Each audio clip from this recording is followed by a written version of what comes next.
अच्छा जी, आज का हमारा जो चैप्टर था वो था कॉग्निटिव प्रोसेस ऑफ इंफॉर्मेशन। के कॉग्निशन के लिए हमारी जो इंफॉर्मेशन होती है हम इसको किस तरह प्रोसेस करते हैं। तो सबसे पहले हम देखेंगे कि कॉग्निशन होती क्या है। कॉग्निशन जो होती है is a term referring to the mental process involving gaining knowledge and comprehension।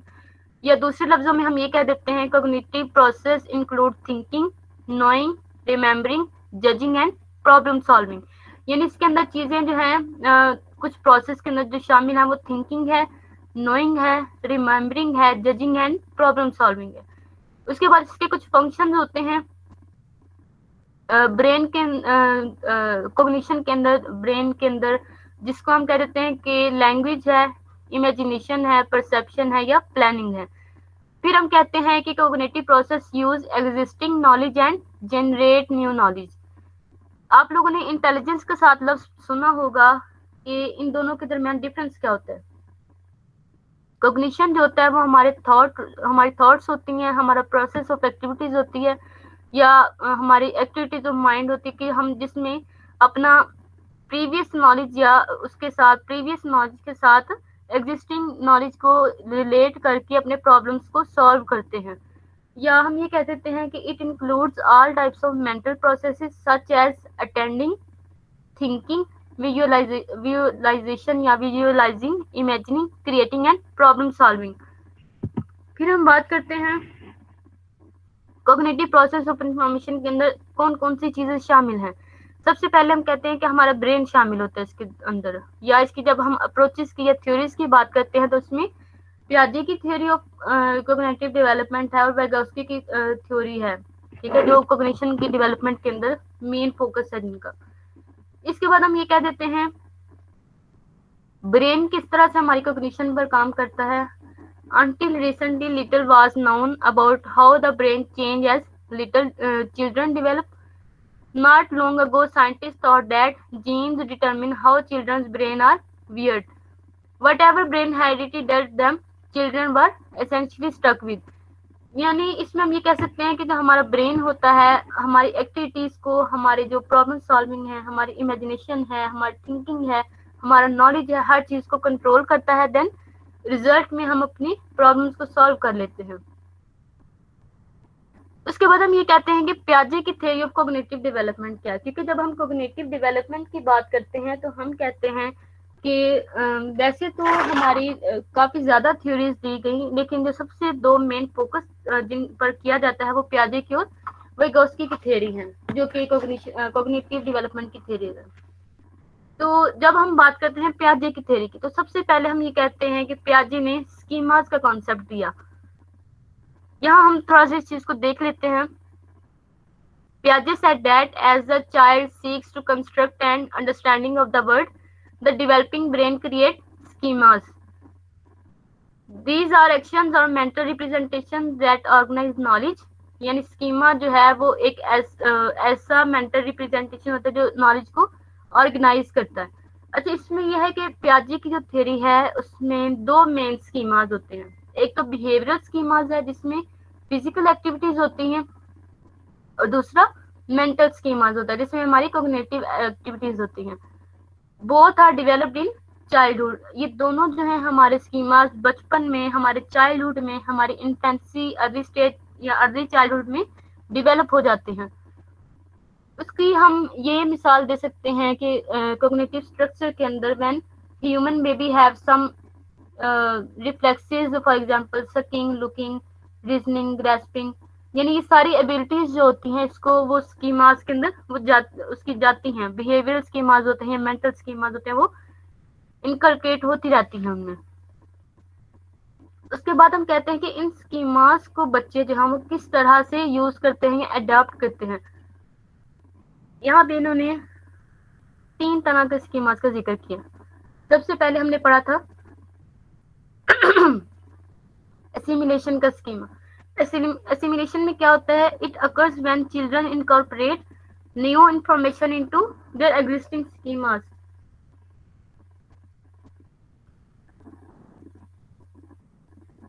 जैसा कि हमने पढ़ा कि एसिमिलेशन क्या होती है, learning match with previous learning. यानी बच्चा जो छोटे, यहाँ मैंने बच्चे की मिसाल दी कि छोटा बच्चा जो है वो हर चीज को अपने मुंह में डालता है, उसका ये स्कीमा बन गया हुआ है ना, उसका मेंटल स्कीमा है कि हर चीज को उसने मुंह में डालना है। उसका सुधर है, उसका कोई टॉय है या किसी भी तरह की चीज है, उसका ये स्कीमा बन गया है कि उसने हर चीज को मुंह में डालना है। अच्छा, उसके बाद एकोमोडेशन का कॉन्सेप्ट आता है। It occurs when children adjust their schemas to fit new information and experiences. यानी इसमें हम ये कह सकते हैं कि apply new learning with existing learning, यानी उसने यहाँ पर इस चीज को सीख लिया कि उसने किस चीज को मुंह में डालना है और किसको नहीं डालना। उसे यहाँ पे समझ आ गई कि जो उसकी न्यूट्रिएंट्स में चीजें शामिल है, जो उसके खाने पीने में चीजें शामिल है, उसने सिर्फ उनको मुंह में डालना है। जो उसकी खेलने वाली या उसके टॉयज हैं या दूसरी चीजें हैं, उसके उन चीजों को उसने मुंह में नहीं डालना।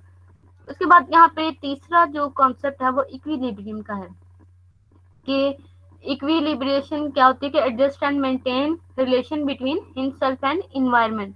यानी इस लेवल पे वो जो उसका स्कीमा होता है, जो उसका बिहेवियरल स्कीमा होता है या मेंटल स्कीमा होता है, उसे इस चीज का पता चल जाता है कि उसने किस चीज को अडॉप्ट करना है, किस चीज को नॉलेज का हिस्सा बनाना है और किसे अडॉप्ट करके फिजिकल स्कीमा या फिजिकल एक्टिविटीज में उसने प्ले एक्ट करना है। अच्छा, उसके बाद यहाँ पे प्याजे की जो कॉग्निशन की स्टेजेस हैं, यहाँ पे हम वो डिस्कस करते हैं। सबसे पहले 4 स्टेजेस है, हमने ये देखना है। सेंसरी मोटर स्टेज है, प्री ऑपरेशनल स्टेज है, कंक्रीट ऑपरेशनल स्टेज और फॉर्मल ऑपरेशनल स्टेज है। जो हमारी सेंसरी मोटर स्टेज होती है वो बर्थ से 2 ईयर तक की एज होती है। यहाँ पे हम ये कह देते हैं कि infant construct and understanding of the world by coordinating sensory experiences with physical actions. फिर हम कहते हैं कि an infant progressive from reflexes instructional action और birth to the beginning of symbolic thought toward the end of the stage. यहाँ हम ये कह देते हैं कि बच्चा जो है उसके रिफ्लेक्सेस जो होते हैं या अनकोऑर्डिनेटेड रिफ्लेक्स जो होते हैं वो उनसे कोऑर्डिनेट करता है, यानी हर चीज को वो सब करने की कोशिश करता है। या इस स्टेज पर हम आम सी एक मिसाल ये देते हैं कि इस स्टेज पर बच्चा जो है वो रिएक्ट करता है, हमें रिएक्शन रिप्लाई करता है हर चीज का। यानी अगर वो खुश है तो वो जोर से उसे हाथ हिलाएगा, या हमें उसकी जो हैप्पीनेस है वो हमें उसके एक्सप्रेशन से हमें नजर आती है। उसके बाद दूसरी स्टेज है प्री ऑपरेशनल स्टेज। यहाँ हम कह देते हैं कि ये वाली स्टेज हमारी 2 से 7 साल की उम्र तक होती है। पियाजे ने इस स्टेज को 2 सब ग्रुप्स में डिवाइड कर दिया। ठीक है, पहली स्टेज जो है वो है प्री कंसेप्चुअल स्टेज, यानी जो 2 से 4 साल की उम्र तक होती है। और दूसरी स्टेज जो होती है इंट्यूटिव स्टेज होती है, या इंट्यूटिव फेज कह देते हैं हम इसे, जो कि 4 से 7 साल की उम्र तक होती है। अच्छा, इस स्टेज में जो सेकंड प्री ऑपरेशनल स्टेज है, यहाँ पर जो टोटलर होता है या जो बच्चा इन्फेंसी या चाइल्डहुड अर्ली चाइल्डहुड की जो स्टेज होती है, यहाँ पे बच्चा इगोसेंट्रिक नेचर का मालिक होता है, या हम ये कह देते हैं कि इमेजिनेटिव होता है, नॉट लॉजिकल थिंकिंग। यानी उसमें बच्चा इमेजिन करता है हर चीज को, इगोसेंट्रिक होता है यानी खुद में मगन रहता है हर वक्त। यानी आप लोगों ने देखा होगा अक्सर बच्चे जो छोटे होते हैं वो अपने खिलौनों से खुद ही खेलते हैं या खुद ही किसी ना किसी चीज में मगन नजर आते हैं। इनकी इस स्टेज पे कोई लॉजिकल रीजनिंग नहीं होती इनके पास। तीसरी स्टेज हमारी है कंक्रीट ऑपरेशनल स्टेज। यहाँ हम ये कह देते हैं the child can now reason logically about concrete events and classify objects into different sets. या आप ये इस तरह कह देते हैं कि इस स्टेज पर बच्चा ये चीज समझने लग जाता है कि अगर शेप बदली है तो उस चीज की मिकदार भी बदल जाएगी। हमारे पास फिर चौथी स्टेज आती है फॉर्मल ऑपरेशनल स्टेज। इसमें हम ये कह देते हैं the adolescent reasons is in more abstract idealistic and logical ways. यानी इस स्टेज पर जो बच्चा है ये एडोलिसेंट है हमारा, उसके पास कंक्रीट की या एब्स्ट्रैक्ट की कॉन्सेप्ट्स होते हैं। उन्हें पता होता है कि फला चीज जो है वो कंक्रीट है और फला जो है एब्स्ट्रैक्ट है। उसके बाद हमने वाइगोस्की की थ्योरी पढ़ी। इसमें हमने ये कहा कि वाइगोस्की का जो फोकस है वो सोशलाइजेशन पर है। या हम यहाँ पे अगर थोड़ा सा देख लें, in Vygotsky theory children cognitive development is shaped by cultural context in which they live. उसके बाद इन्होंने स्कैफोल्डिंग का कॉन्सेप्ट दिया, जिसको हम कह देते हैं कि a technique that involves changing the level of support for learning. A teacher or more advanced peer adjust the amount of guidance to fit the student's current performance। यानी इसमें हम ये कह देते हैं कि जो बच्चा है इस स्टेज पर एडवांस हो जाता है कि वो अपने पीयर्स के साथ एडजस्ट कर सकता है, या जो गाइडेंस उससे प्रोवाइड की जाती है वो उनके अकॉर्डिंग एक्ट करता है। फिर हमने यहाँ पे प्याजे के और वाइगोत्स्की के जो थेरीज के जो डिफरेंसेस थे यहाँ पे हमने वो पढ़े कि सोशियो कल्चरल कॉन्टेक्स्ट में इन दोनों का कॉन्सेप्ट क्या है, कंस्ट्रक्टिविज्म में इन दोनों का कॉन्सेप्ट क्या है, स्टेजेस क्या हैं, की process, role of language, view on education और टीचिंग इम्प्लीकेशंस दोनों की कैसी हैं। अच्छा, इसके कंपैरिजन में जो सोशियो कल्चरल कॉन्टेक्स्ट था उसमें वाइगोत्स्की जो है वो स्ट्रॉन्ग एम्फेसिस करते हैं कि सोसाइटी से बच्चा अपने इन्वायरमेंट से बहुत ज़्यादा लर्निंग करता है, जबकि प्याजे का लिटिल एम्फेसिस है, वो कहते हैं कि बच्चा जो है वो अपनी कोग्निशन से जो चीज़ें सीखता है या उसकी कोग्निशन में ये सारी मौजूद होती हैं, वो कोग्निशन पे एम्फेसिस करते हैं। उसके बाद कंस्ट्रक्टिविज्म का कॉन्सेप्ट है, वेगोस्की का कॉन्सेप्ट है कि सोशल कंस्ट्रक्टिविस्ट होता है बच्चा, यही वो अपनी सोसाइटी से ज्यादा लर्निंग करता है, जबकि प्याजे का है कोग्निटिव कंस्ट्रक्टिविस्ट है, कि वो कहते हैं कि बच्चा अपनी कोग्निशन से ज्यादा सीख लेता है। उसके बाद हमने स्टेजेस का जिक्र किया कि वाइगोस्की की कितनी स्टेजेस हैं, ये प्याजे की कितनी स्टेजेस हैं। तो यहाँ पे आपको बता दो कि वाइगोस्की ने डेवलपमेंट के पीरियड की कोई स्टेजेस नहीं दी, इन्होंने वैसे ही कहा कि सोशलाइज होकर बच्चा ज्यादा सीखता है, जबकि प्याजे ने अपनी 4 स्टेजेस दी, जिसमें sensory motor, pre operational, concrete operational और फॉर्मल ऑपरेशनल, जिसमें प्री ऑपरेशनल यानी सेकंड स्टेज को उन्होंने 2 सब ग्रुप्स में तकसीम कर दिया, जिसमें प्री कंसेप्चुअल है जो 2 से 4 साल की उम्र तक है, और दूसरी इंट्यूटिव फेज है जो 4 से 7 साल की उम्र तक है। इसमें उन्होंने कहा कि बच्चा जो है वो ईगोसेंट्रिक होता है, यानी खुद में मगन रहता है या इमेजिनेटिव होता है। उसके बाद हमने की प्रोसेस में पढ़ा कि वाइगोस्की का कॉन्सेप्ट ये है कि बच्चा जो है वो जोन ऑफ प्रोक्सिमल डेवलपमेंट यानी लैंग्वेज से, डायलॉग से या टूल ऑफ कल्चर, इन चीजों से बच्चा सीखता है। प्याजे ने कहा कि बच्चा जो है वो अपने स्कीमाज से सीखता है, जैसे कि हम लोग पहले पढ़ चुके हैं कि 2 स्कीमाज होते हैं, बिहेवियरल स्कीमा और कोग्निटिव स्कीमा, यानी जिसमें फिजिकल और मेंटल दोनों तरह की एक्टिविटीज होती हैं। इसके बाद उन्होंने कहा कि इन स्कीमास के अंदर एसिमिलेशन, अकोमोडेशन, ऑपरेशन, कंजर्वेशन और क्लासिफिकेशन का कॉन्सेप्ट होता है, यानी बच्चे जो है एसिमिलेट करना यानी match with previous learning, accommodate करना क्या है कि apply new learning with existing learning. तीसरा कॉन्सेप्ट क्या था कि इक्विलिब्रियम का था, जिसमें हमने कहा कि adjust and maintain relation between himself and environment. तो ये इसकी कुछ स्टेजेस थी। उसके बाद हम कहते हैं कि रोल ऑफ लैंग्वेज क्या है, कि वाइगोस्की कहता है कि a major role language plays a powerful role in shaping thoughts, कि बच्चा जो है, जो चाइल्ड है, वो अपने थॉट्स को शेप आउट करने के लिए वो लैंग्वेज उसके लिए एक अहम किरदार अदा करती है। दूसरा, प्याजे ने कहा कि language has a minimal role, यानी उन्होंने कहा कि फिर से यानी कोग्निशन को प्रायोरिटी पे रखा उन्होंने कहा कोग्निशन प्राइमरीली डायरेक्ट लैंग्वेज, उन्होंने कहा कि कोग्निशन जो होती है वो लैंग्वेज को डायरेक्ट करती है, यानी किस तरह से उन्होंने सीखना है वो कोग्निशन पे डिपेंड करता है। उसके बाद दोनों के व्यूज क्या है एजुकेशन के बारे में, कि अच्छा यहाँ पे ऐसा है कि दोनों ने कहा कि एजुकेशन में बच्चा जो है सेंट्रल रोल प्ले करता है।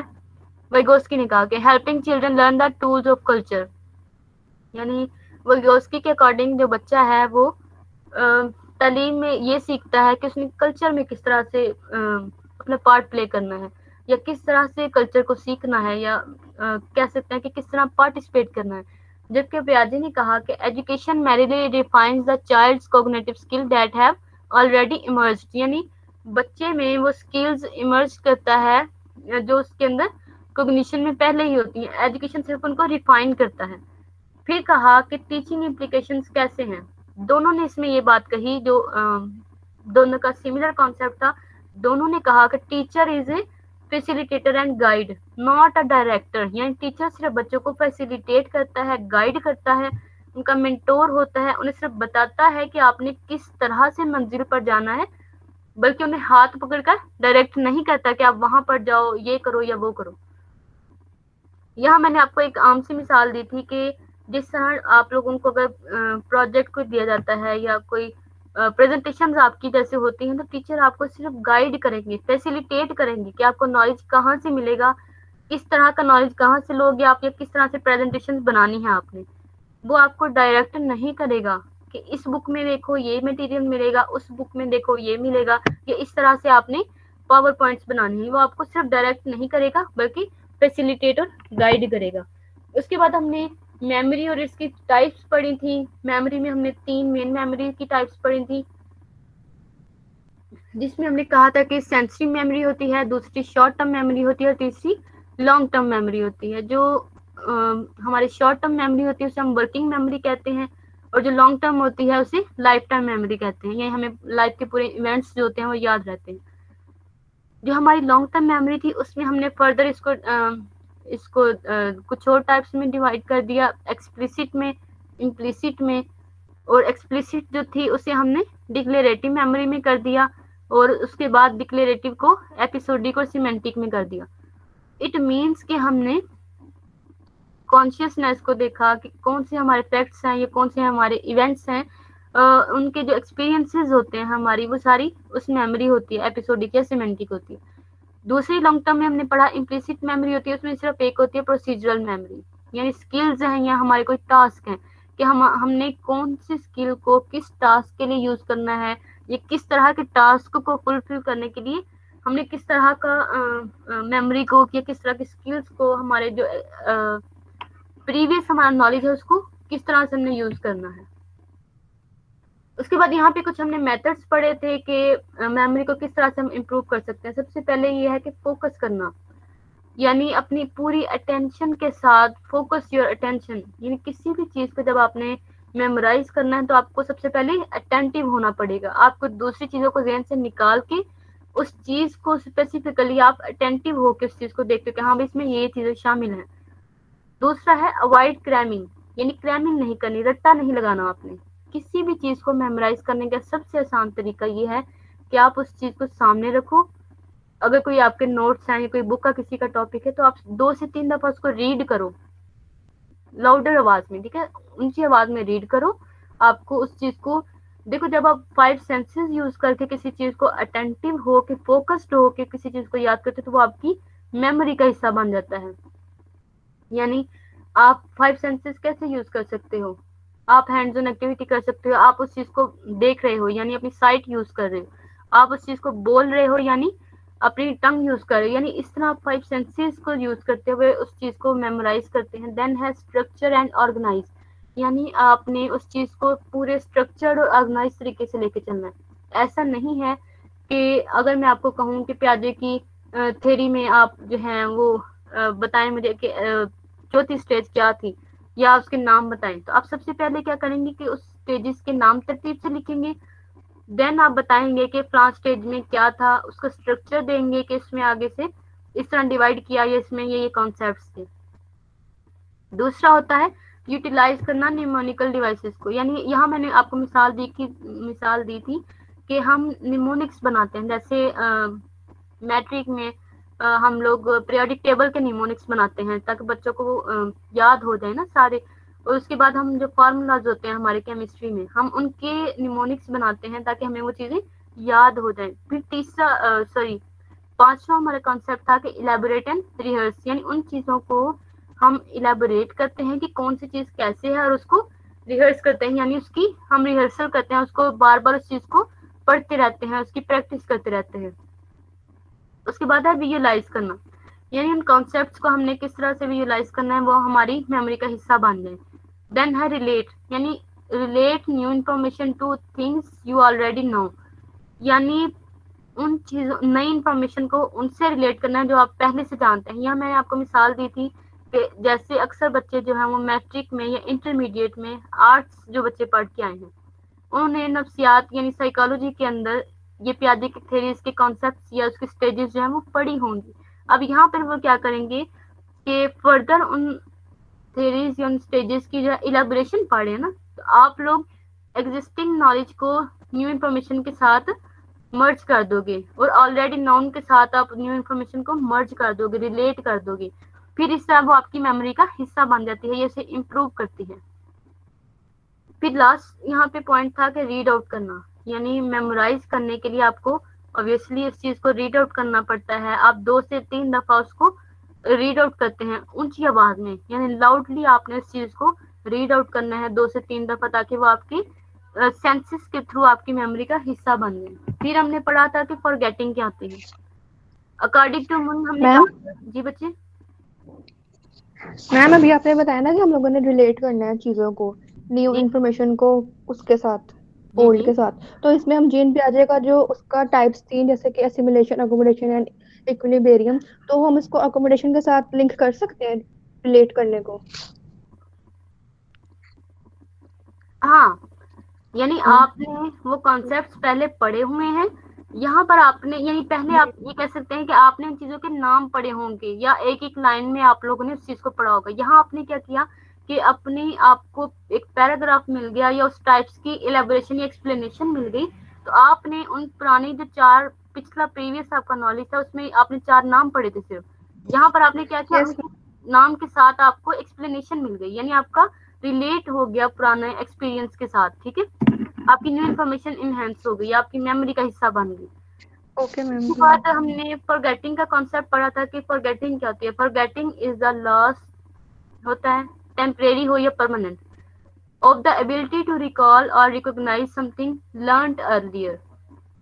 ठीक है, दूसरी डेफिनेशन हमने ड्राइवर की पढ़ी थी, उसमें कहा था कि forgetting means failure at any time to recall an experience when attempting to do so or to perform an action previously learned, यानी आप किसी एक्शन को या किसी एक्टिविटी को, या आप पहले से उसको लर्न कर चुके हो लेकिन उसे परफॉर्म नहीं करना आ रहा, या आप उसको रिकॉल करना चाह रहे हैं, आपके जो एक्सपीरियंस का हिस्सा था, तो आप फेल हो रहे हैं उस चीज में, इसे हम फॉरगेटिंग कह देते हैं। उसके बाद हमने यहाँ पे कुछ उसकी टाइप्स पढ़ी थी कि फॉरगेटिंग की टाइप्स कौन सी होती हैं। उसमें हमने कुछ नाम पढ़े थे कि एक नेचुरल फॉरगेटिंग होती है, एबनॉर्मल और मॉर्बिड फॉरगेटिंग होती है, जनरल फॉरगेटिंग है, स्पेसिफिक है, फिजिकल है, साइकोलॉजिकल फॉरगेटिंग है। यानी किसी चीज को हम उसका काम का तरीका भूल जाएं, उसे किस तरह से करना था ये भूल जाएं, या हमारा कोई इवेंट था, हम वहां पे किस तरह कौन से लोगों से मिले या किस तरह का हमने एक्ट किया, कैसे पार्टिसिपेट किया, यानी हम भूल जाते हैं ना उन चीजों के बारे में। यहाँ हमने जनरली सिर्फ उनके नाम डिस्कस किए थे। उसके बाद हमने थ्योरीज थी, या आप कह लें कि जो फैक्टर्स होते हैं फॉरगेटिंग के, उनमें क्या क्या चीजें इन्वॉल्व होती हैं। पहले हमने पढ़ा था एक्सेसिबिलिटी, यानी the information available can be accessed at a specific time या प्लेस। दूसरा हमने पढ़ा था कि अवेलेबिलिटी, यानी the information is represented in the memory. तीसरा था कि रिप्रेशन का कॉन्सेप्ट, यानी conscious process of burying memory to protect ego. The emotions associated with the repressed memory may be recovered और एक्सप्रेस themselves दो, या यहाँ पे आपको मिसाल थोड़ी दी थी कि प्री एसोसिएशन होती है, हाइप्नोसिस होता है, या ड्रीम एनालिसिस होता है। उसके बाद हमने ये पढ़ा था कि कॉम्प्लेक्स कॉग्निटिव प्रोसेस के अंदर क्या क्या चीजें शामिल होती हैं। जैसे मैंने आपको पहले भी बता दिया था कि कॉम्प्लेक्स कॉग्निटिव प्रोसेस के अंदर उसकी थिंकिंग, उसकी knowing, remembering, judging and problem solving शामिल होती है। उसके बाद यहाँ पर थोड़ा सा मैं आपको पढ़ के दिखा देती हूँ कि कॉग्निटिव प्रोसेस जो होता है वो describe how student acquire knowledge, store it in long term memory and retrieve it for later use. Some identify complex cognitive processes are concept learning, problem solving, metacognition, critical thinking and transfer. फिर हमने कहा कि cognition is a term referring to the mental process involved in gaining knowledge and comprehension. The cognitive process include thinking, knowing, remembering, judging and problem solving. फिर हमने कहा कि cognition includes basic mental process such as sensation, attention and perception.